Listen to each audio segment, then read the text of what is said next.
somewhere here. Okay, yeah, we'll come back and do it later. So everybody can see us, right? Let's just make sure one more time that they can see us on their phone. You can, because I can see us. I know. I just want to make sure my girl's busy. Everybody's visible. Hold on. Hold on. Where in the heck is it at? Tick tock. Boom. Okay. We can see. That's everybody. Yeah. Okay. All right. Hi, guys. Welcome. Welcome. My name's Kathy. I'm an alcoholic. My name's Jessica, and I'm an addict. I'm Susan, I'm an alcoholic. We're welcoming Susan today. She's our girl. She's become one of my Sisters in sobriety. sisters in sobriety. Yes. So to start off, we like to say our mission statement. This is solely our opinion. We are not affiliated with any group or program. Our sole purpose is to help others fighting addiction and alcoholism. This is a life or death situation here. We offer help and knowledge to those that still are suffering. This is 100% raw. Alright, first off, and it is real. We do cuss, we do tell war stories, we do cry, we do laugh, but We do recover. Yes, we do. Alright, to get started, we're going to say this before and afterwards. Help is available. Helpline is 1-800-662-HELP, HELP, which is 4357. And you can always go to findtreatment.gov. This is 24 hours a day, 7 days a week, 365 days a year. There's never an excuse. You can always call. People say, oh, I don't have insurance. If you have addiction issues, There's help available. there's help available. You can always reach out, ask. There's always help available. All right, so with that being said, we brought Susan on today, our beautiful friend. She's going to talk a little about her story and how she Overcame her alcoholism. We are Yes. so grateful to have her with us today. Very thankful. I won't go into detail of way back in the past, but my alcoholism kind of stemmed from broken marriage, just life itself, just things happening from children growing up and just life not being what I thought it would be. To begin with, it was just a social drinking. Started out partying, going to bars, doing things that had really no business doing at my age, for sure. But and then I realized I could drink a lot cheaper if I just drank at home. And again, it started out just drinking on the weekends, and then I found myself drinking nearly every night. How old were you? You said you were young. It's your age. How old were you? No, this started 12 years ago. And I'm Okay. 59 now. Okay.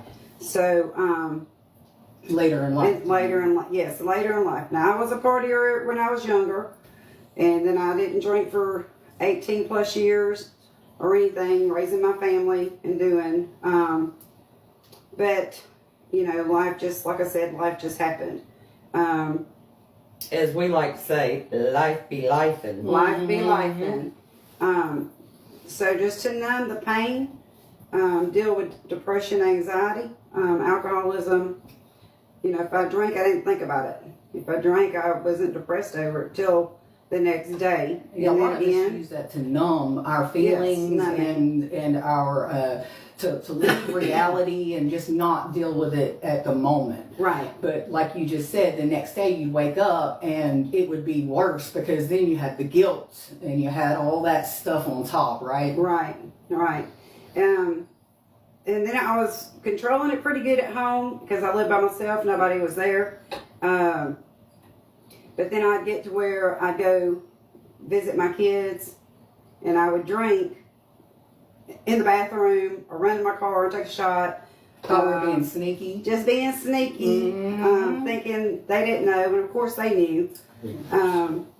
And then it just kind of came to a head, and I had a really bad night, and I drank way too much, and I was very ugly, real embarrassing. And she said nothing about crying. But anyway, so this was this is, I kind of jumped a lot, but this was that point where I knew I had a problem. I just didn't want to face it. I'm not an alcoholic. I can quit whenever I want to. You know, we all tell ourselves Yes. that line. But you had that pitiful, incomprehensible demoralization. Like you Yes. said, you embarrassed yourself. You hit yourself in the butt and realized, Mhm. oh, wow, I really may have messed up. Yeah, I screwed up big time. So, and it took my daughter pretty much saying either you get help or until you get help or quit drinking, you know, you can't come back over here because I don't know when you're not going to drink enough. Thank God for your daughter. Whew, yes. You needed And, that swift kick. I needed it, and it was a kick. And so, at that point, I was like, I would do anything because I didn't, you know, they're my life. You know, I have a son, a daughter, a stepson, a grandchildren, and I just cannot imagine life without them. And so anyway, I knew about AA, looked it up. She wanted me to go to rehab. My mom wanted me to go to rehab. I didn't have anybody financially to fall back on, Right. you know, to pay my bills. And so I was like, let me try it this way. If this don't work, then I'll go to rehab. And so I went to AA. There's that nickel. I don't have to have rehab. There's that nickel. I say it all the time. If I had a nickel for every I remember you alcoholic, saying that, yes, that didn't need to go to rehab. There's my But nickel. she successfully done it. Yeah, I mean, probably I would have been better, quicker, maybe. I don't know. But anyway, I went to AA, which I did. I went to AA with the intention, I was just letting them think that I was gonna quit drinking. To be honest, I mean, I had all intentions to leave there and go get alcohol on the way home. Well, a lot of people say they go to Alcoholics Anonymous thinking that Alcoholics Anonymous is going to teach them how to drink right. I've had people say that, like, oh, I went to Alcoholics Anonymous because I thought that they were going to teach me how to drink like a lady, or that they were going to teach me how to drink the way you're supposed to drink. Yeah. And, you know, I've heard that. I think my experience with Alcoholics Anonymous was more that I just was like, I don't want to go with all these depressing people. And, you know, the end of the road, all I'd heard is it's for quitters. You know, and I never heard the good stuff and that there is a solution. And that's one of the reasons Kathy and I decided to do this. Right. To get the word out that we're not a glum lot. Right. We have a good time in AA. We build bonds and sisterhoods, and, you know, we love it. Right. What all did it do for your life? Well, not So- only AA, we have a good time just being sober. Exactly. You know. Well, when I went to the first meeting, and I left there, and I was so overwhelmed with the stories that I heard Mm-hmm. in there, and it let me know that I was not alone, because I thought I was alone. I thought I was the only person that dealt with what I was dealing with, and that was not the case.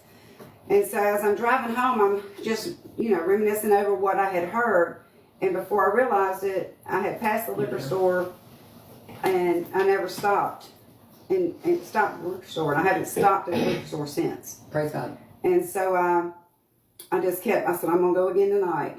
And mind you, for me, I had to go every day.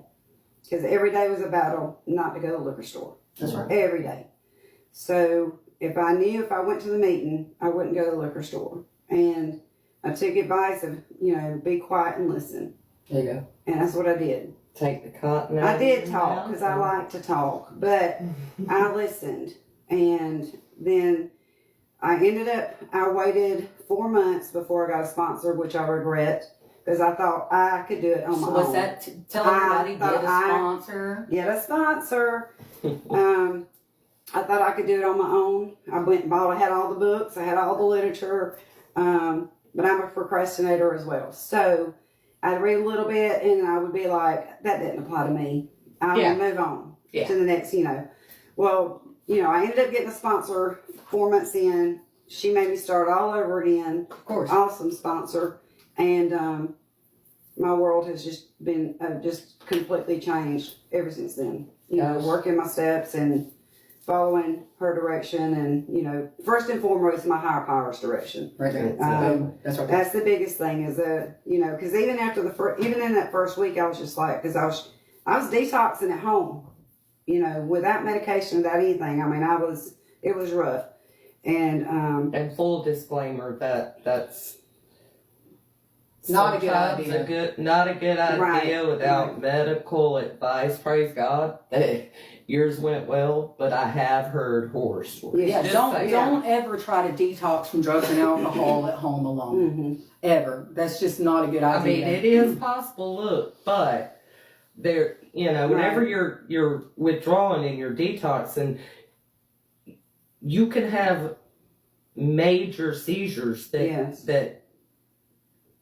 That's why they at detox or at rehab they give you medicines for seizures. It's called medical detox. Yes. So Get help doing that. thank God yours was a good situation. I think it was because your spiritual upbringing, you Yeah. prayed hard on it. I did. And That was one of the things is when I was praying one night and and I was just like, please take this craving away. I cannot, I don't want to crave it no more. And, That's that obsession. yeah. And, and it was like, you got to surrender. I'm like, I have surrendered. No, you haven't surrendered. And it was like when I finally said I surrender this alcoholism, this addiction Yes. over to you, and I'm not saying I don't have, the thought till this day, I'm 14 months and some odd days. The craving crosses my mind every day. Am I going to drink today or not? But I don't crave it. And I make that choice not to go and drink. It's something now when you go, it just kind of is a fleeting thought more than Right. it is an obsession. Yes. Before, you would literally think about it every day, and like holidays were hard. Like I had another friend of mine tell me about how they cooked during the holidays, and that's what they did was drink while they cooked. And I'm like, well, now you don't. You're just going to have to remember and replace that with something else, and finding placebos and things like that for your DOC is extremely hard. What's one of your hardest days you've had in sobriety? I know what it is.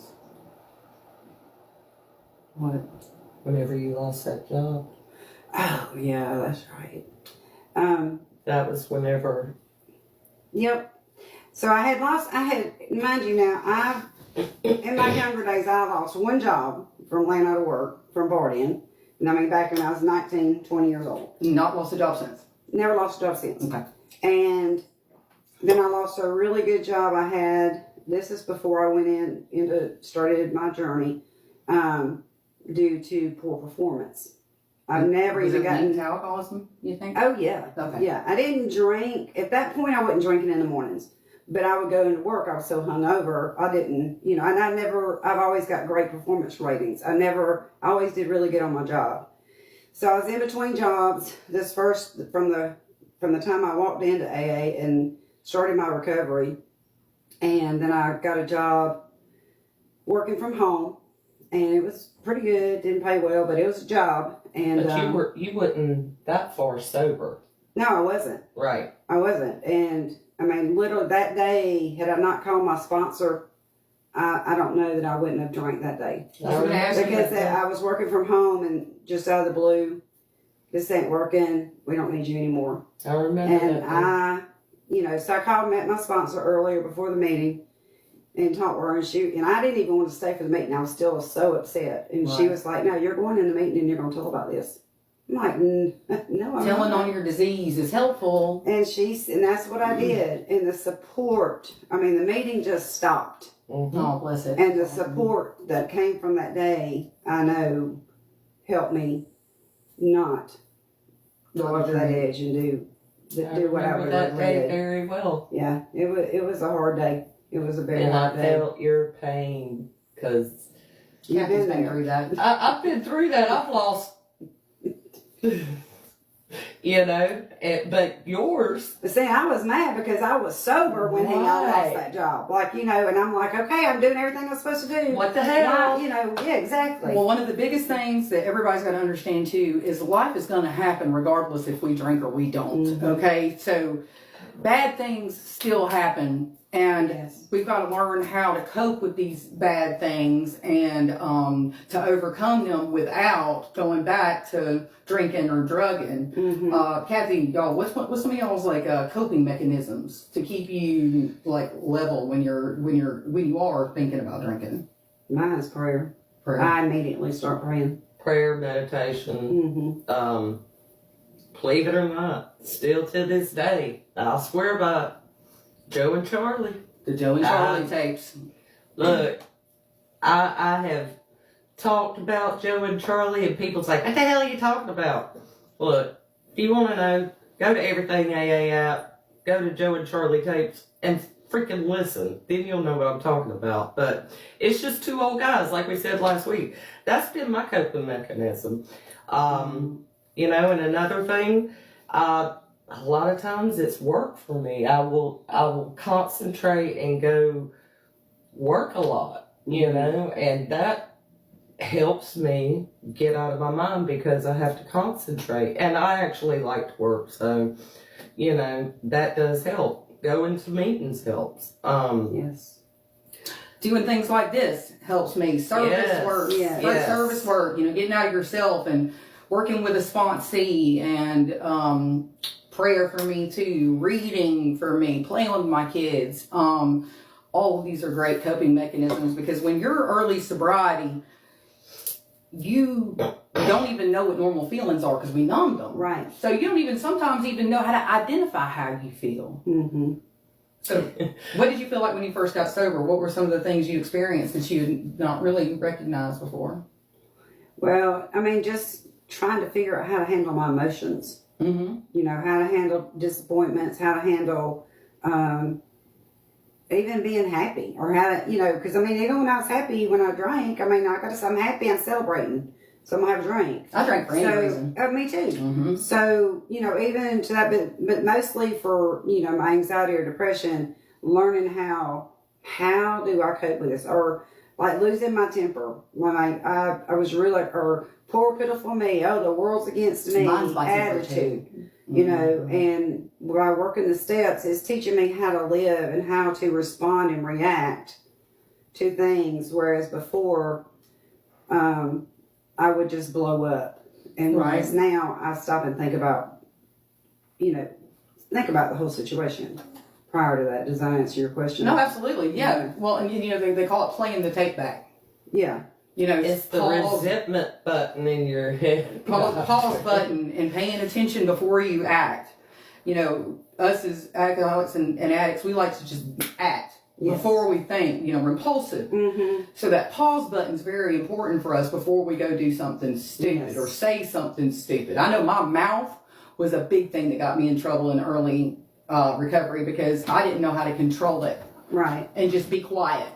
Mm-hmm. Instead of saying exactly how I felt at the time. Because when I was drunk or using, I'd say whatever I wanted to say. Right. And then forget it. Oh, I didn't tell you that.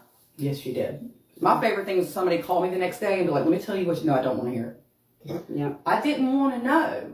I was that pitiful, incomprehensible demoralization. I did not want to hear how bad I had been. Right. You only got to show your butt once. You know how many times I did? That's the only one time I told you about. Oh, okay.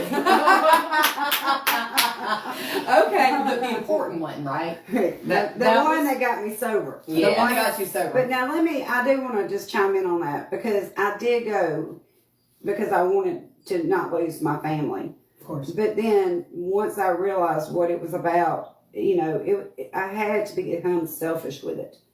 Because then I decided, I really am an alcoholic and I did that first step and I admitted to being an alcoholic, not being able to control. What's the first step?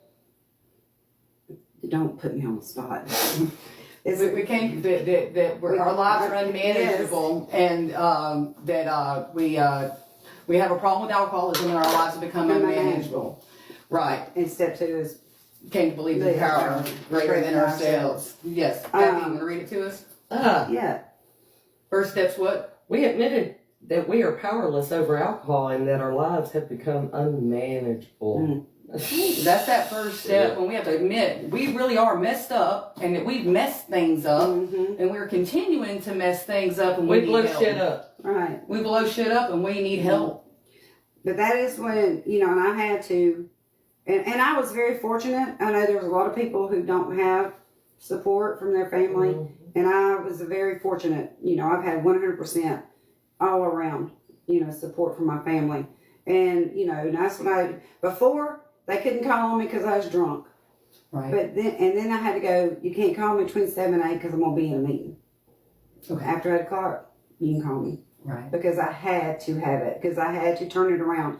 I wasn't doing it just for them anymore. I was doing it for me. That's the number one Your person. new addiction was going to meetings. Yes. Was staying. And that's what people... I mean, that's how I had to get sober. I mean, I had to be there. I had to, you know, for it. I'm hard-headed. You know, I am just a tad. A little bit. You know, Somebody explained it like it's your medicine, and we have a disease, and AA is our medicine. You know, we have to go to a meeting, we have to work steps, we have to see sponsorship, we have to work with other people. That's part of our medicine, giving it away, taking in the information. You know, and it is because the steps bring us to a higher power, which is what helps us stay sober. Right. That's the part of we can't do it by ourselves. Exactly. And you know, you talking about medicine, that AA was our medicine. I'll never forget the first time you told me that, and I called you crying. And I had went to a birthday dinner, and at birthday dinners, if you're not familiar, it's pretty much so open, friends, family, whatever. And I just so happened to have my grandson that day and took him with me. Mm-hmm. And he's how old? I was there. How old was he? 8? At the time, he was 8. Yes. No, he was 9. No. Yeah. And Susan was with me, and, you know,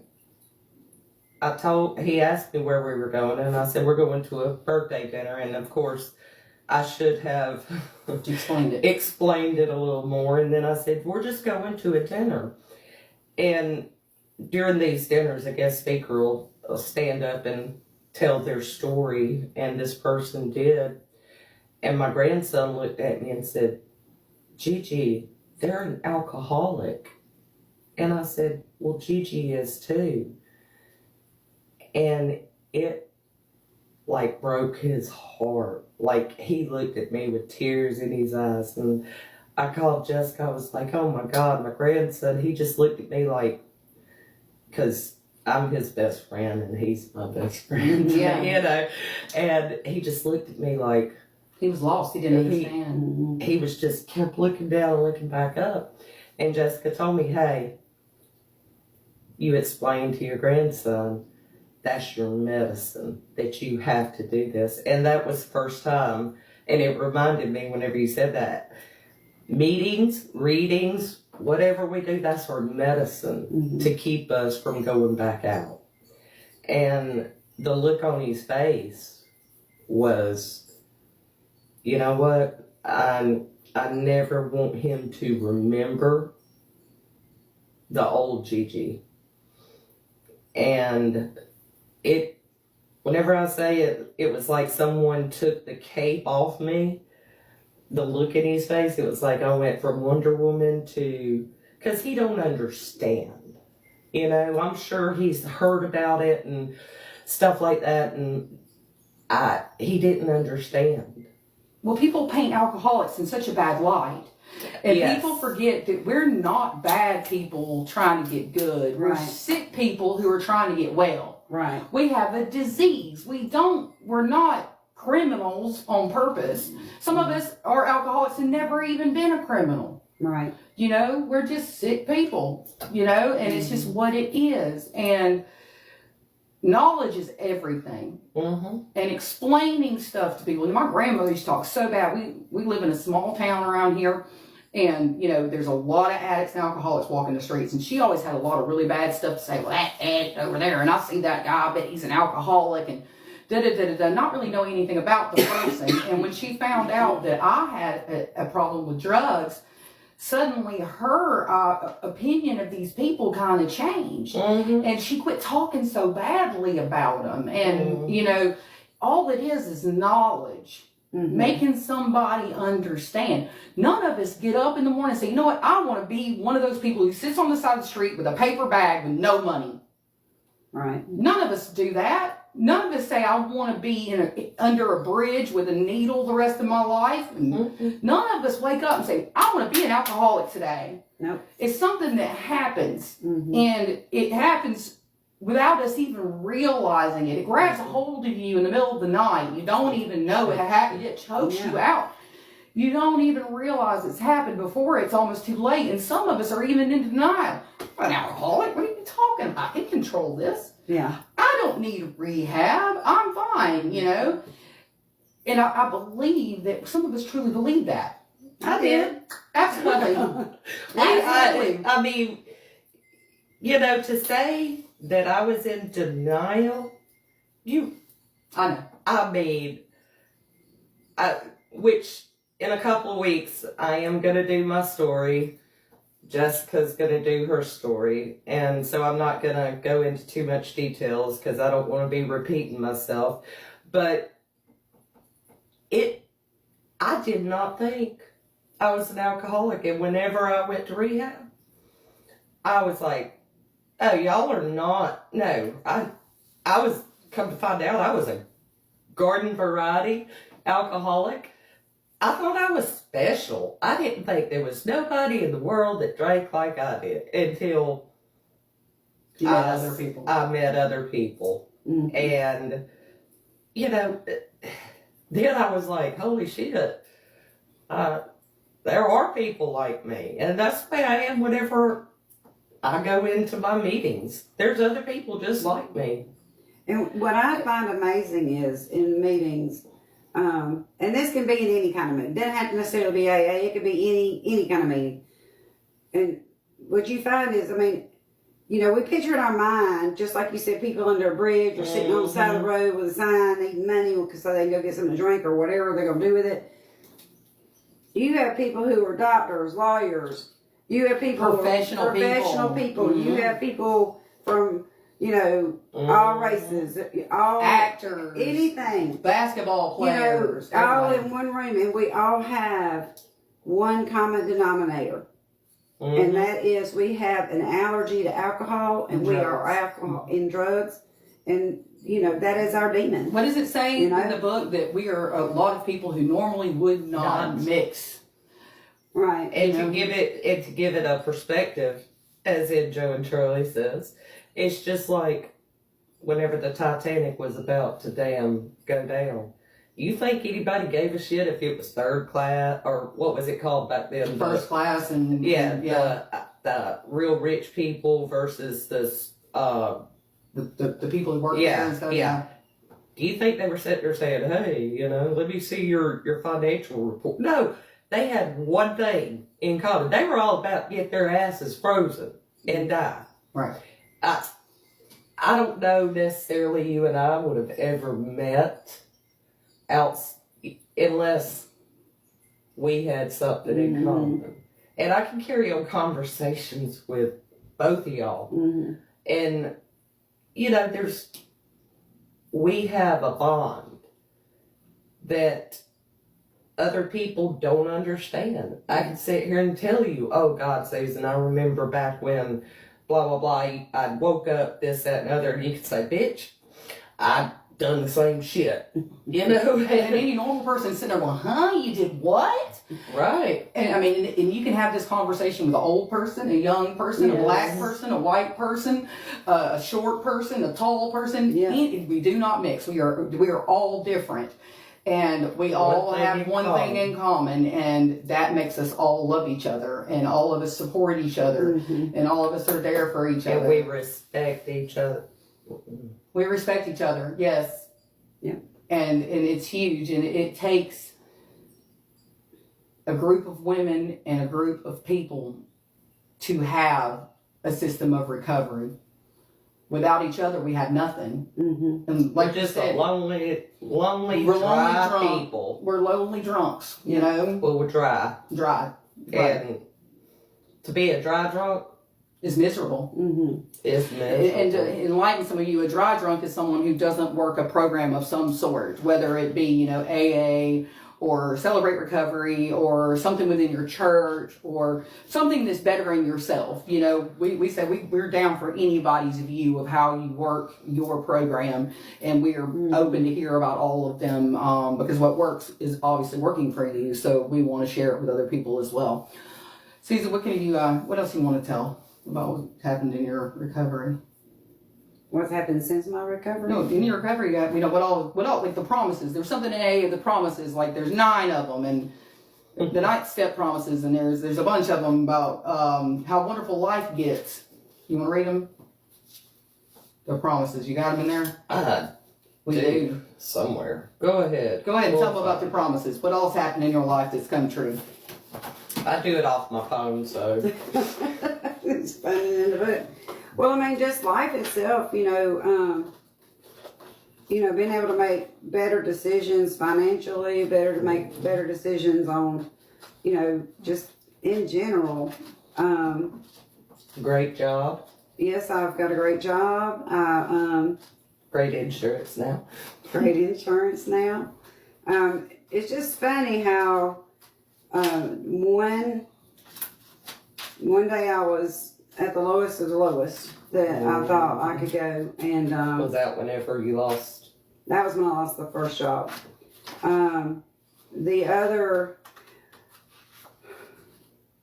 different things happened, but just continuing working the program and getting more involved and being of service, and sharing, just seeing things in my life just develop and just become so much better.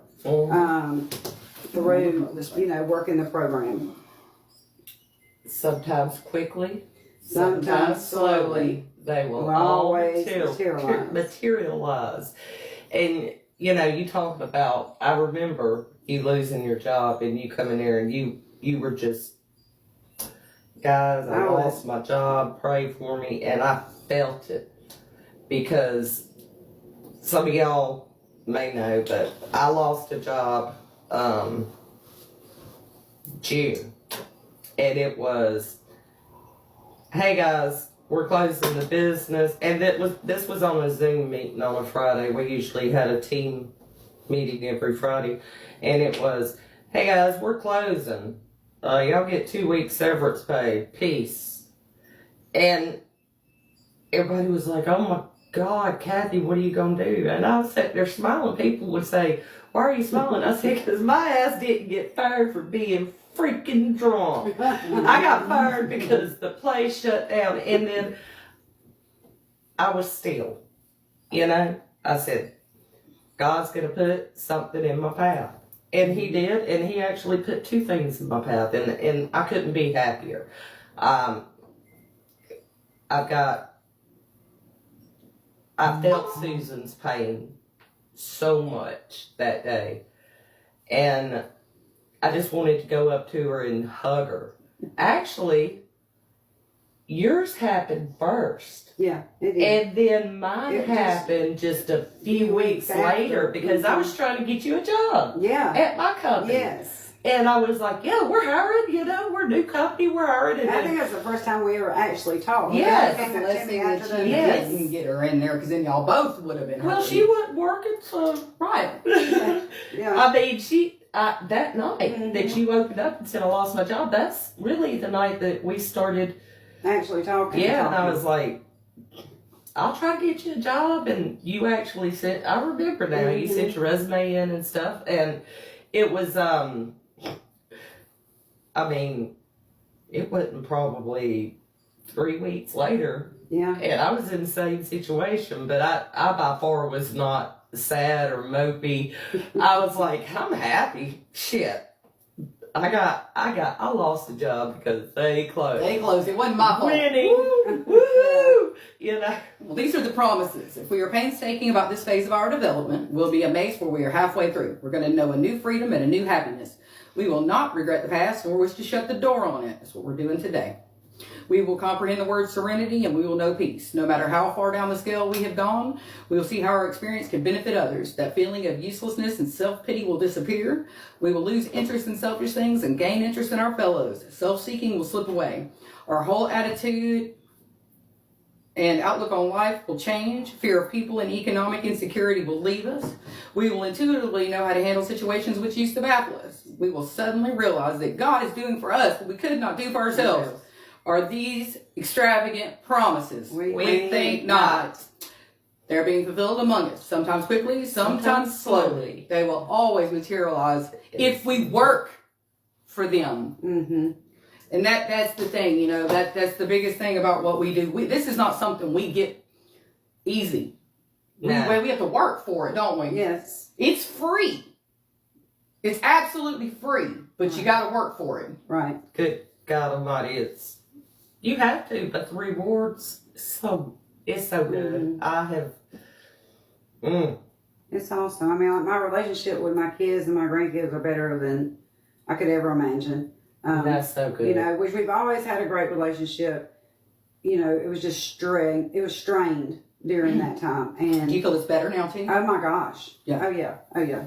And you know, and just I can just see it in their eyes. You know, and when we talk about it, and I see it in No. your eyes whenever you talk about yeah, that. they're. I mean, they're my life. You know. That should be. And so yeah, that is that's just it's amazing. It truly is amazing how things come together if you work for it. You got to work for it. It don't just land in your lap. You know. It's, Oh, hell no. Mm-hmm. You know, and I still have to go to meetings. You know, and that was one of the things when I first went in there. There were people that coming in had 30 years, 35, 40 years, and I'm like, they're still coming to meetings. Like, dang, I got to come to meetings the rest of my life. Yep. Yep. It's your medicine. You have a That's disease. I got to go. You know. And you got a disease the rest of your And life. So, you It's know, progressive. it's just, yeah. I mean, it's not like a lot of times people come in and they think, oh, I did my 12 steps, I'm all done, I graduated. No, you didn't. Bitch, You nobody start graduates. over. You start back You at start one. back at one and, you know. 1, 2, 3 all day long, you know, Yeah. every day and all days, 1, 2, 3, 1, 2, Yes. 3, and every night 11, you know,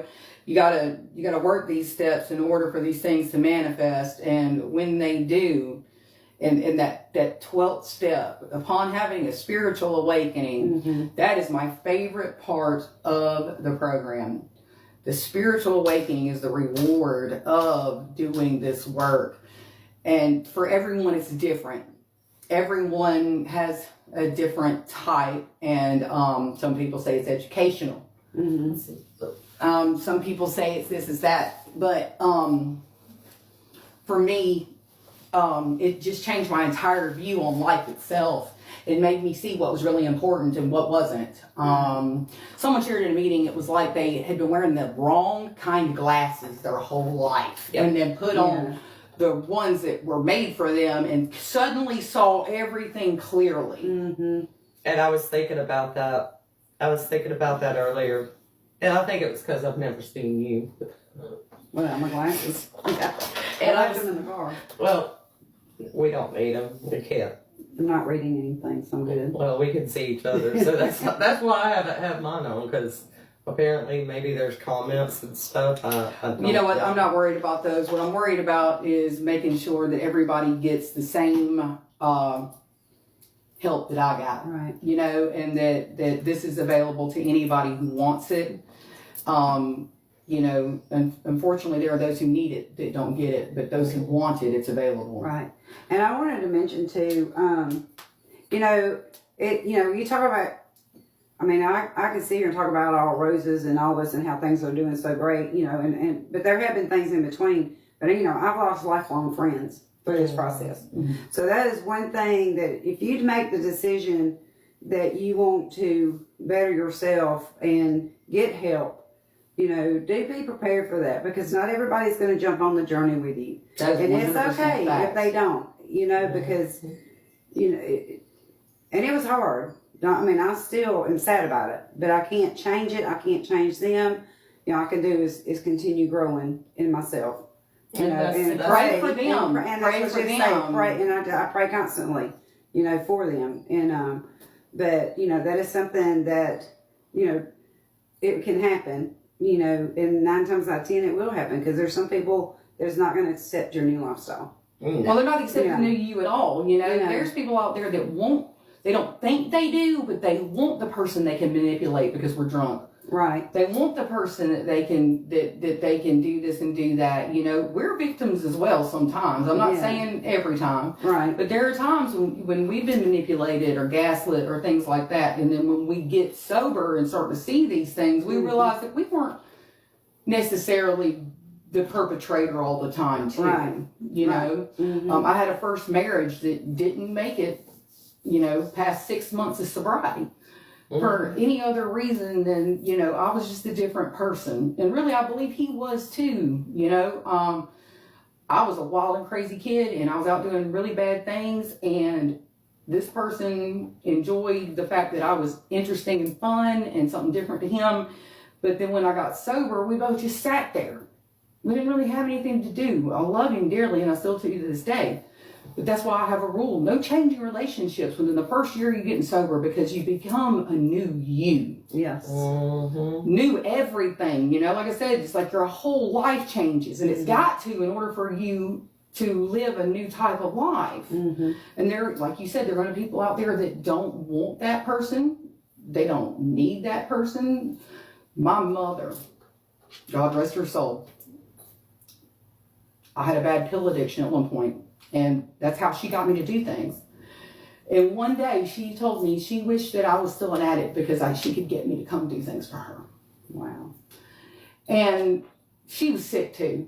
You know, there's a long story I'll have to tell one day, but Yeah. you know, that was enough for me to realize that my addiction was beneficial to other people as well. Mhm. It wasn't just, you know, me.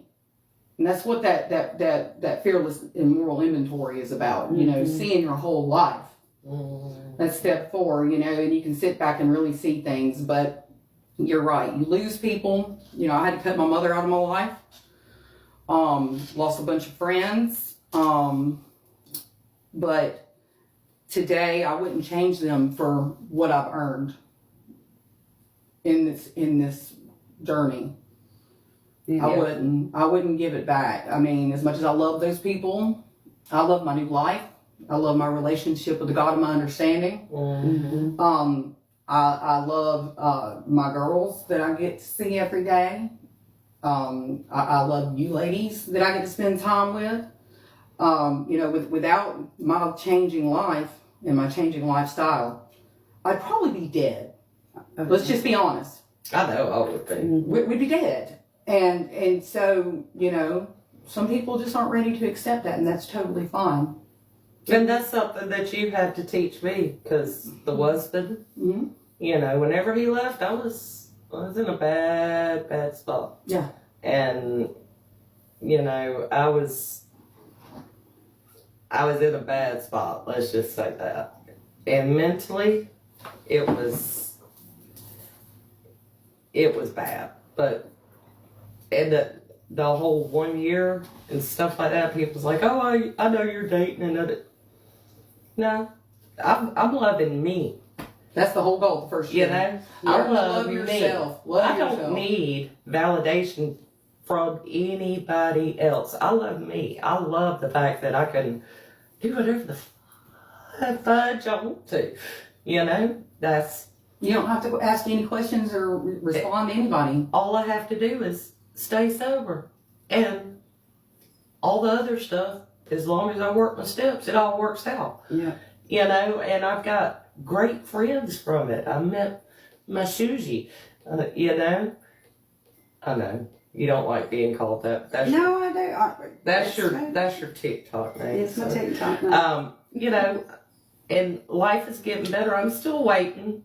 You know, I'm still waiting for someone to come back in my life, but that's different story. Sure, she knows who she knows I'm talking about her, but whatever. That's on God's time, not on mine. But in the meantime, what we do is we become better people. We still work on ourselves. Mm-hmm. We still continue to rely on God, and we still continue to try to become better us every day. Yes. And we do it sober. Everything you do, we do the same thing, except for we do it sober.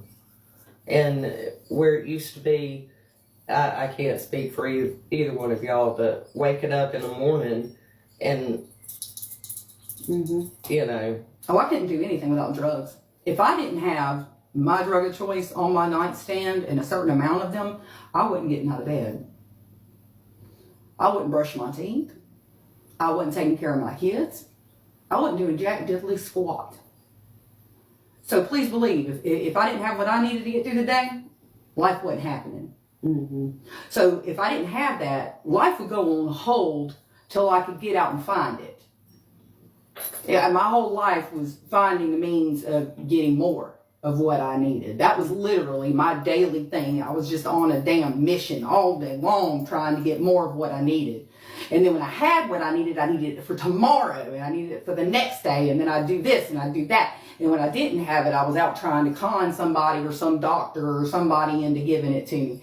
And if I had to have a certain amount of these pills every day, and it was a high number, y'all. I don't mean 4, 5, 6, 7. I mean up and up.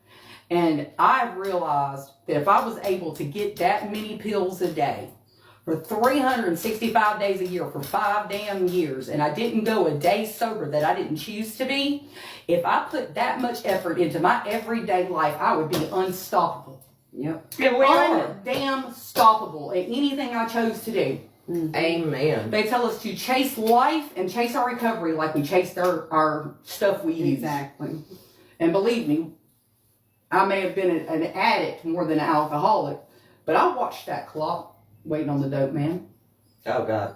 Watch that clock waiting on the liquor store to open. Watch that clock. You know, I mean, my whole life was based upon when and where I was getting more. And your DOC was more. More. That's it. Yeah, more. It didn't matter if it was drugs or alcohol. Now we play more. And your DOC was more. More. That's it. Yeah, more. It didn't matter if it was drugs or alcohol. Now I replaced it with alcohol, believe me. When I didn't have what I wanted, I'd find something else to use. You know, there was something always in the mix. I was going to do something.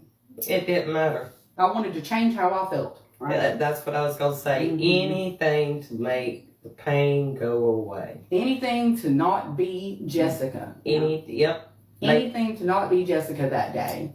Just to feel better about anything. Now, I don't think better is the word. I just say different. Yeah. Not to feel the way I felt. And that was my daily thing. But today, by the grace of God, I get up every day and I don't worry about what's on my nightstand, except maybe a glass of water and my alarm clock.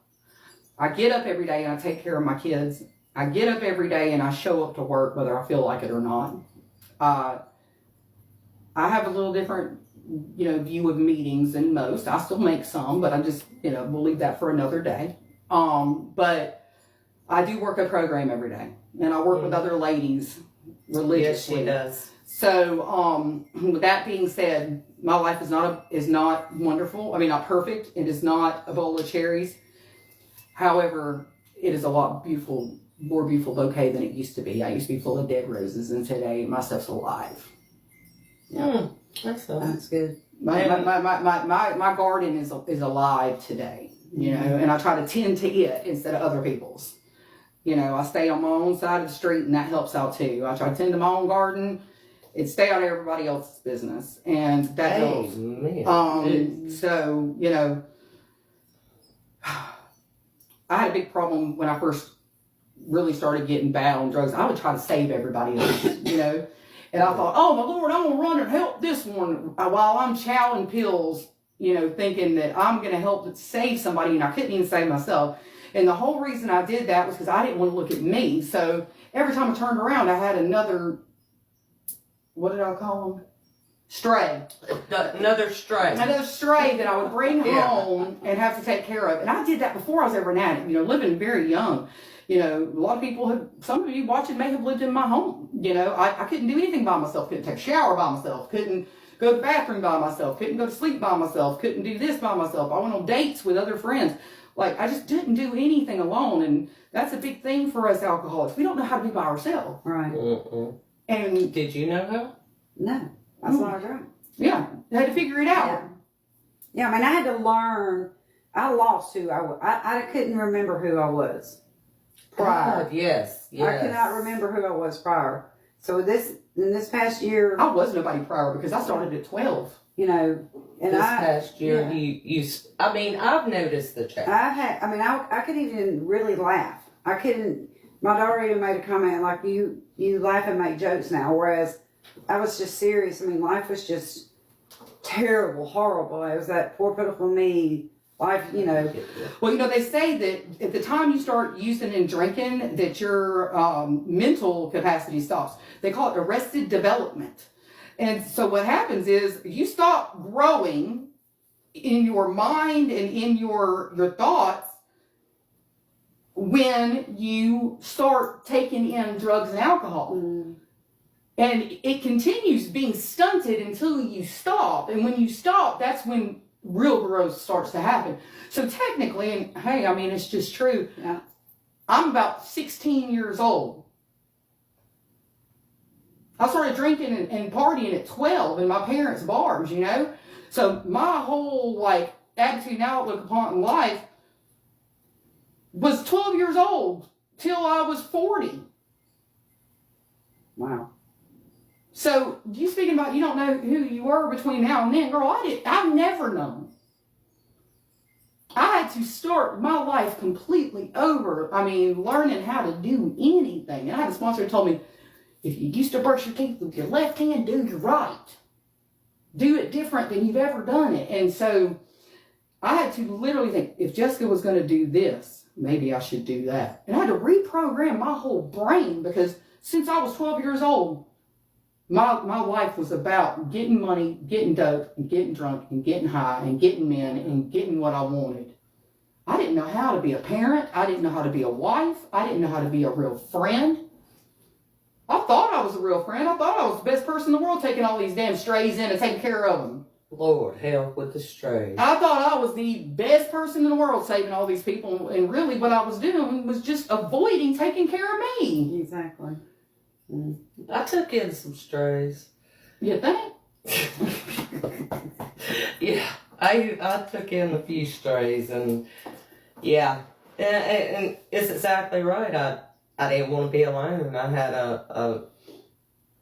and I'm not speaking bad of him because he wonderful person. I'm not gonna indulge stuff. I respect him. I'm very thankful for him, but you know, I had a husband that would rather be on his phone on TikTok and, you know, paying attention to other things.